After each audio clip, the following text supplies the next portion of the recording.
Olá, população! Tudo bem? Aqui em São Paulo hoje está um frio danado. Eu não sou tão gordinho, embora eu seja gordinho, mas é porque eu estou bem agasalhado aqui, né? Hoje eu quero falar para vocês e dar mais uma dica de conhecimento, uma pílula do conhecimento do direito hospitalar preventivo, trazendo um caso prático aqui do nosso escritório. Uma grande operadora de plano de saúde especializada na venda de planos de saúde para a terceira idade resolveu seguir por este nicho em específico para a venda desses planos para esse público-alvo, só que não se atentaram a alguns problemas que isso acarretaria para o exercício prático das atividades das organizações de saúde das quais eles são credenciados. Nós sabemos que o público da terceira idade exigem cuidados peculiares, diferentemente de pacientes adultos e de pacientes infantis. Geralmente são pacientes que possuem diversos tipos de comorbidade, são pacientes polifarmácia, que tomam mais de 4 tipos de medicamentos, são pacientes que necessitam de cuidados especiais. Então, realmente, essa empresa estava tendo alguns problemas por conta disso, né? Por não atender a demanda de forma adequada, diversos problemas com a parte de elaboração de determinados tipos de protocolo dentro do hospital, que levaram a algumas demandas judiciais por conta disso, né? Então nós fomos contratados para tentar minimizar ou tentar resolver essas questões e balizar e aparar essas arestas, né? Elaboramos alguns protocolos para justamente ter essa aderência da equipe multiprofissional, porque até então o foco da empresa era um foco somente na clínica médica, tentar resolver o problema do paciente idoso pontualmente ao que ele foi buscar no hospital, mas não se atentaram a todos esses outros problemas clínicos adjacentes que compõem justamente a saúde do público de um paciente idoso, né? E aqui trouxemos um pequeno resumo do nosso trabalho para vocês terem uma ideia de como funcionou. Só mudar a tela aqui, pessoal, rapidinho.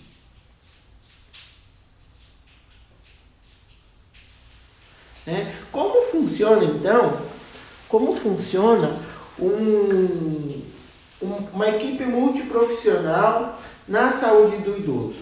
Vamos dar um pequeno resuminho aqui do que fizemos lá e através desse gerenciamento de risco, né, da implantação do sistema de aderência da equipe multiprofissional, né, sempre alertando que esse gerenciamento de risco para a instituição, para a organização, para a cultura do negócio, ela é muito importante, porque através do gerenciamento de risco conseguimos identificar quais são as ameaças que esse ramo de atividade pode trazer para o meu negócio, que não foi atentado pela organização quando colocou esses planos de saúde à venda, né? Eles colocaram os planos de saúde à venda para o público idoso, mas não se atentaram às ameaças dos riscos que esse negócio poderia trazer para a instituição. Foram todos esses que eu falei no começo, né? Então, o gerenciamento de risco e o mapeamento das ameaças é extremamente importante para o negócio. E essas duas ferramentas, que são ferramentas das disciplinas do curso de Direito Hospitalar Preventivo, tanto o gerenciamento de risco quanto o mapeamento das ameaças, eles não são protocolos engessados, né? Porque cada instituição, cada organização de saúde possui a sua própria especialidade, né? Tem organizações de saúde como essa que estamos falando, que são especializadas em pacientes idosos. Tem outras organizações de saúde de alta complexidade, fazem neurocirurgia. Então os riscos e ameaças são outros. Tem outras organizações de saúde que só realizam atendimento ambulatorial. Então, de acordo com o tipo de atividade da minha organização de saúde, na qual ela se propõe a prestar o serviço, o risco, o gerenciamento de risco e o mapeamento das ameaças tem que ser realmente feitos de forma particularizada. Ok? Então nós fizemos alguns pequenos treinamentos e protocolos com a equipe multiprofissional. É claro que isso é apenas um resumo que nós trouxemos aqui para vocês terem uma ideia de como é que funciona o direito hospitalar preventivo, né? Unindo as questões jurídicas com as questões das ciências da saúde, né? Então nós identificamos as ameaças e o gerenciamento de risco e através disso implementamos um plano de ação, né? E esse plano de ação é realmente feito junto aonde está acontecendo as dores da empresa, né? As dores da organização de saúde. E nesse caso que trouxemos, caso prático do nosso escritório, as dores estavam justamente na equipe multiprofissional que não sabiam como atuar de forma sincronizada, né? Para atender esse público tão peculiar, né, que é o paciente idoso, e também associar isso às questões clínicas. Então nós estabelecemos, por exemplo, que o enfermeiro dessa organização, qual a função do enfermeiro? O enfermeiro, no modo geral, ele supervisiona a equipe de enfermagem e tudo mais. Mas aqui, como era um público bem específico, público idoso, estabelecemos algumas diretrizes para o corpo de enfermagem. Primeiro, estimular a autonomia do cuidado do paciente, né? Isso é muito importante.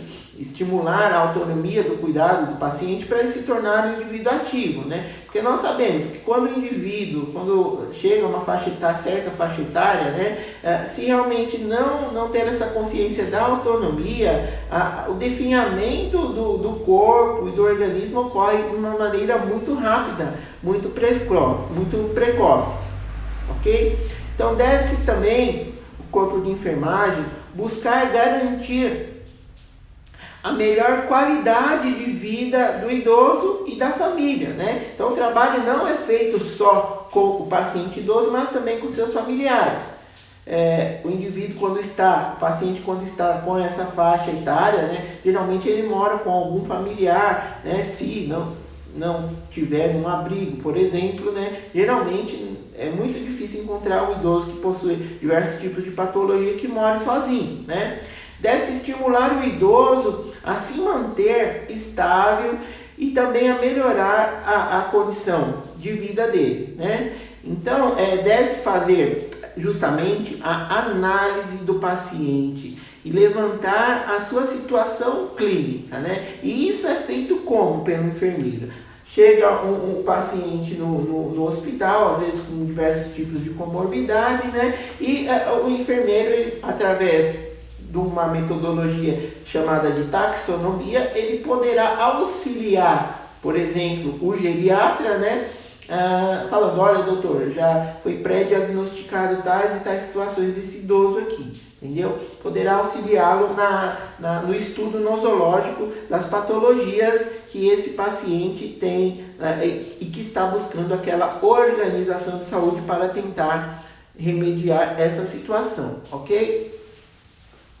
O trabalho da fisioterapia também ele é muito importante, principalmente na prevenção de quedas, complicações cardiovasculares, complicações neurológicas e reumáticas, né? É importante esse fisioterapeuta, claro que de acordo com o tipo de problema clínico que o indivíduo tenha, né, realizar a fisioterapia motora, a fisioterapia respiratória, para manter esse indivíduo indivíduo sempre saudável, né? Então deve-se buscar e auxiliar que o idoso tenha essa qualidade de vida dentro das suas limitações que possui, né? Não vai ser nenhum super-homem, a gente sabe, mas dentro das suas limitações ele deve se manter ativo, deve-se procurar estimular a prática de exercícios durante a estadia dele ali no hospital, né? Mesmo em casos de doenças degenerativas, que mais? Deve-se trabalhar para aumentar a força muscular, a flexibilidade e o equilíbrio desse paciente também. Farmacêutico. O farmacêutico clínico, ele é extremamente importante quando se fala de paciente idoso e da inserção deste profissional na equipe multiprofissional de saúde. Né?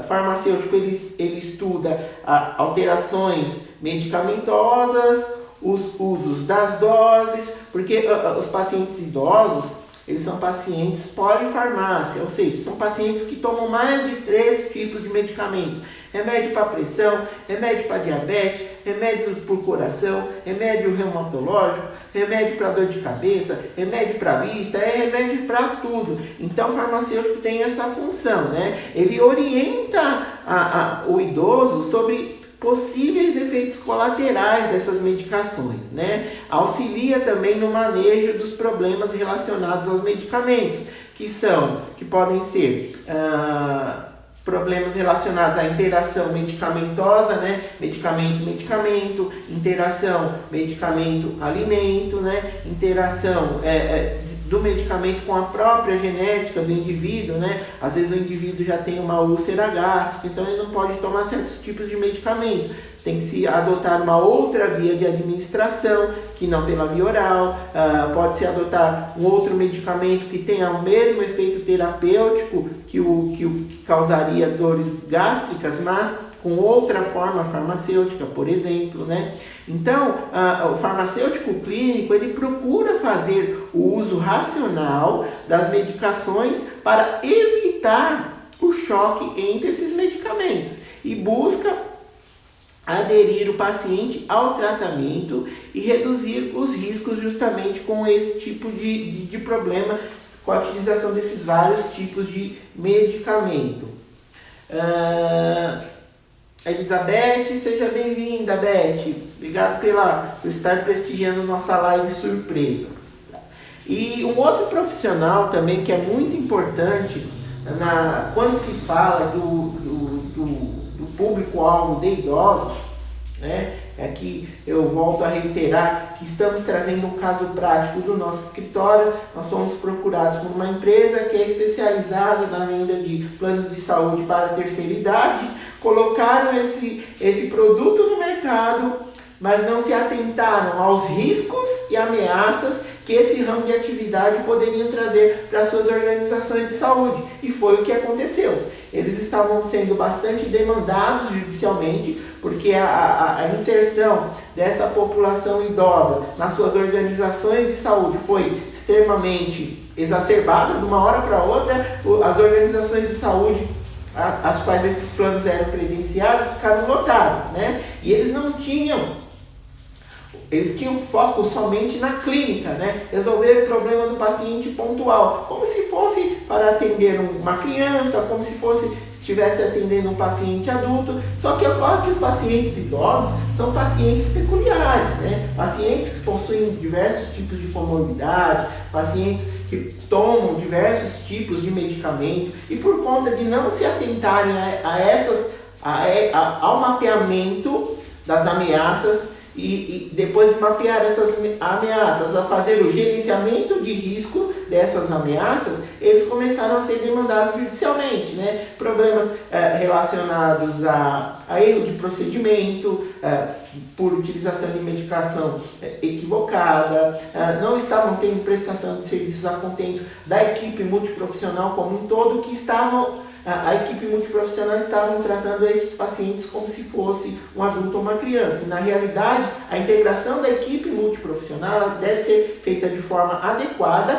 em consonância com o que foi identificado no mapeamento da ameaça e no gerenciamento de risco hospitalar, que são as duas ferramentas do direito hospitalar preventivo, né? Então, esse treinamento que demos para a equipe Multi foi justamente nesse sentido, de tentar melhorar a assistência ao paciente idoso, né, estabelecendo e elevando-se sempre a segurança dele, para que dessa maneira evitasse as judicializações de modo geral, né? A nutrição, os nutricionistas também são profissionais extremamente importantes para o atendimento assistencial do público-alvo, nesse caso, o idoso, né?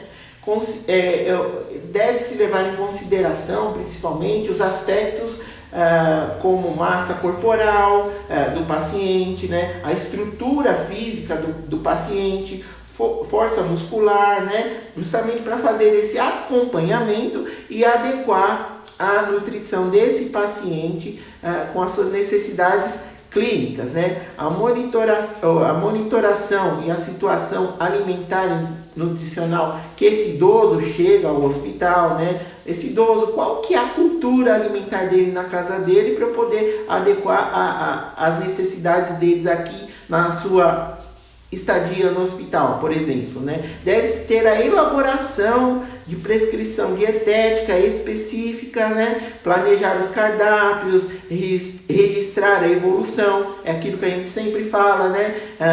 Fazendo sempre uma analogia. O que não está no processo não está no mundo jurídico, e o que não está no prontuário do paciente também não está no mundo clínico. Então, se porventura ocorre algum problema, a organização de saúde não tem como provar para o juiz que aquilo realmente não aconteceu, né? E a função também do nutricionista, embora muitas pessoas não saibam, solicitar exames e estudar os aspectos clínicos do paciente também, né? Principalmente com relação a exames bioquímicos, exames da parte com auxílio sempre, né, do endocrinologista, realizar esses estudos para avaliar as questões bioquímicas do paciente, nutricionais, as questões hormonais também, que são muito importantes, né? Certos tipos de hormônio podem interferir também no quadro alimentar do paciente, ok?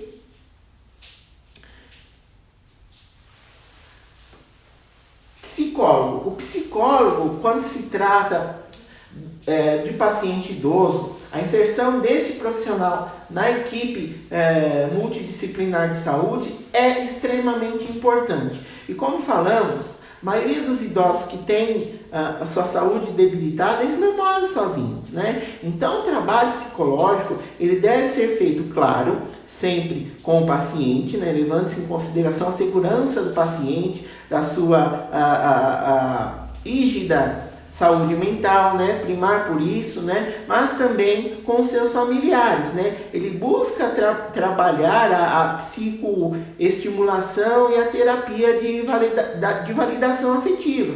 Tem que estabelecer, às vezes, uma ponte entre o idoso e a família, né? Às vezes é o idoso que está com os familiares só como um fardo, né? Ele tem aquele cômodo segregado da casa, lá numa edícula, quando tem, né? Quando tem, e os familiares só vão lá para dar medicação, ver como é que tá, mas essa relação afetiva também é muito importante, até porque eleva-se, já foi comprovado, eleva-se o sistema, a defesa do sistema imunológico, que fica realmente fortalecido, né? Busca fazer também esse profissional um apoio psicossocial, né? Identificação dos sintomas e algumas síndromes que possa ocorrer, né? Auxiliar desenvolvimento psicológico e adaptação a mudanças em caso de, infelizmente, o paciente vir a óbito, por exemplo, né? A questão do luto, né? E nesse primeiro momento, esse estudo psicológico, esse apoio psicológico, tanto para o idoso quanto para o familiar, nós não observamos muito de uma forma geral, nas organizações de saúde como um todo, né? E conseguimos com o nosso trabalho trazer esse profissional, inseri-lo na equipe multiprofissional, e isso ajudou muito na diminuição da judicialização, viu, pessoal? Por quê? Porque a parte psicológica, o tratamento e o apoio psicológico não só ao idoso, mas também aos familiares, está muito relacionado aos protocolos de disclaimer. São os protocolos de divulgação de erros ou de eventos adversos que ocorram com o paciente, né?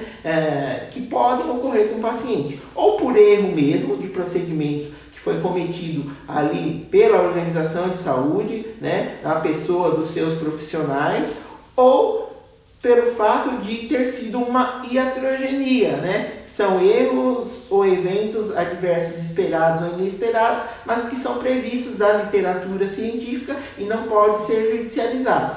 Mas tanto a iatrogenia quanto o próprio erro de procedimento em saúde, a maneira como você irá divulgar isto para o próprio paciente ou para o seu familiar, caso o paciente tenha sofrido uma sequela grave e não possa mais, ou ter morrido, né? Ter vindo a óbito, não possa mais exercer a sua autonomia de vontade. Então essa divulgação, protocolo de disclaimer é inerente, é relativo à família, né? Então esse apoio psicológico da maneira como falar, né? Que são 7 passos para tudo.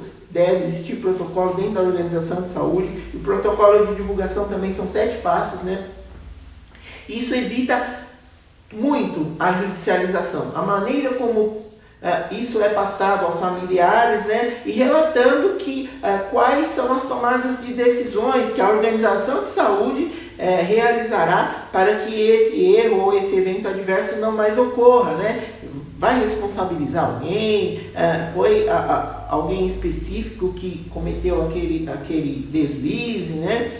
Então a maneira com que isso é passado estabelece a característica de credibilidade para a minha organização, de transparência, e também não denigre as questões reputacionais, né? E esse tripé da integridade, né, ele está diretamente relacionado com compliance na saúde, né? Então isso é muito importante. Agora, a partir do momento que o hospital, a organização não está nem aí, morreu, ocorreu, se você quiser, familiar, você que procure o famoso, procure seus direitos.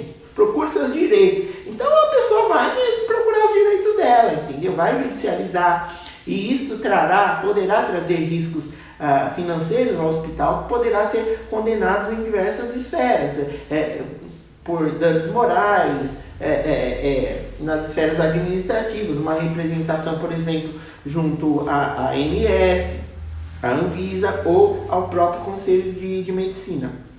Ok? Então, o trabalho psicológico com relação aos protocolos e disclaimer realmente são muito importantes e evitam a judicialização. Quem falou que não existe e não é importante ter dentista como profissional da equipe multidisciplinar de saúde, principalmente no tratamento de pessoas idosas, né?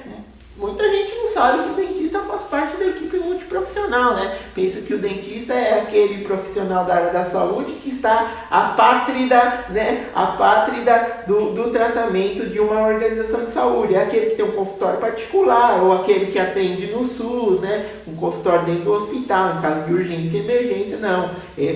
Os dentistas, eles também fazem parte da equipe multidisciplinar de saúde, né? Eles auxiliam, por exemplo, o paciente a fazer a higienização bucal no contexto de sua doença, né? Pacientes, por exemplo, às vezes com câncer maxilar, câncer de língua, né? Ou que não possui, por exemplo, uma atividade motora, já está comprometida. Então, o dentista ele poderá auxiliar esses pacientes nessas situações. Pode procurar manter a saúde bucal do paciente, em especial quando acometido por doenças como diabetes e outras doenças. Identifica se o paciente necessita de prótese, né? Ele está necessitando de prótese, não está? Pode instruir os cuidados, como realizar a limpeza da mucosa dental, dentre outras situações.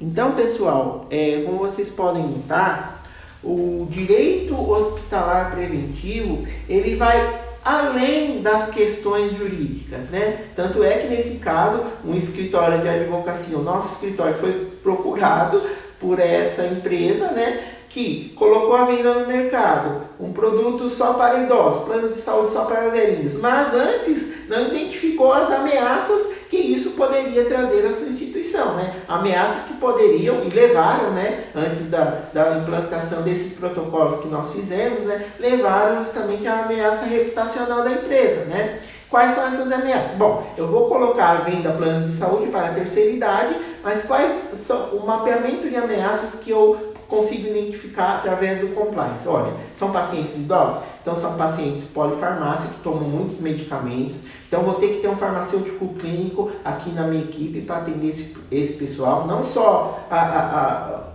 o tratamento clínico médico pontual, mas vou ter que ter um farmacêutico clínico para poder fazer esse trabalho com relação às medicações. Bom, paciente idoso, ele também tem muito problema psicológico entre ele e a família, então precisa de um apoio psicológico. A fisioterapia nem se fala, né? A pessoa quando vai ficando idosa, realmente a parte motora e respiratória fica mais complicada. Então, realmente as ameaças que eu identifico é que realmente eu vou ter que ter uma equipe multiprofissional que trabalhe em conjunto com a equipe clínica médica, né? Então, o gerenciamento de risco, através da identificação do mapeamento dessas ameaças, né? O gerenciamento de risco que eu farei é justamente o quê? Trazer o direito hospitalar preventivo, né? Para que essas demandas que já foram judicializadas por conta dessas ameaças que eu não identifiquei no primeiro momento, após eu ter colocado o produto no mercado para a venda, não mais ocorram. E é justamente aí onde o direito hospitalar preventivo ele entra. Tá? É realmente você estar salvando vidas por atacado, né? Diferentemente do direito da saúde e do direito médico, que atuam pontualmente em casos em concreto e em específico, né? De problemas que já ocorreram, aqui no direito hospitalar preventivo não. Nós atuamos pela coletividade dos pacientes, sempre primando pela segurança do paciente. Eu costumo falar que a estrela do direito hospitalar preventivo não é ninguém da equipe multiprofissional, mas sim o paciente, para que esses problemas que ocorrem lá no direito médico, para os problemas que ocorrem lá no direito da saúde, aqui não ocorram. Por isso que é direito hospitalar preventivo. Ao longo da semana, a gente colocou esse introdutório sobre a equipe multiprofissional de saúde, nesse caso concreto que ocorreu aqui, esse case, porque na próxima semana, provavelmente, a gente vai começar a falar um pouco de cuidados paliativos, tá? Umas pequenas lives surpresas aí, para dar uma noção do que vem a ser o curso de Direito Hospitalar Preventivo. Até mais, pessoal. Espero que este vídeo tenha feito sentido para você, operador do direito, e para você, profissional da saúde. Até mais.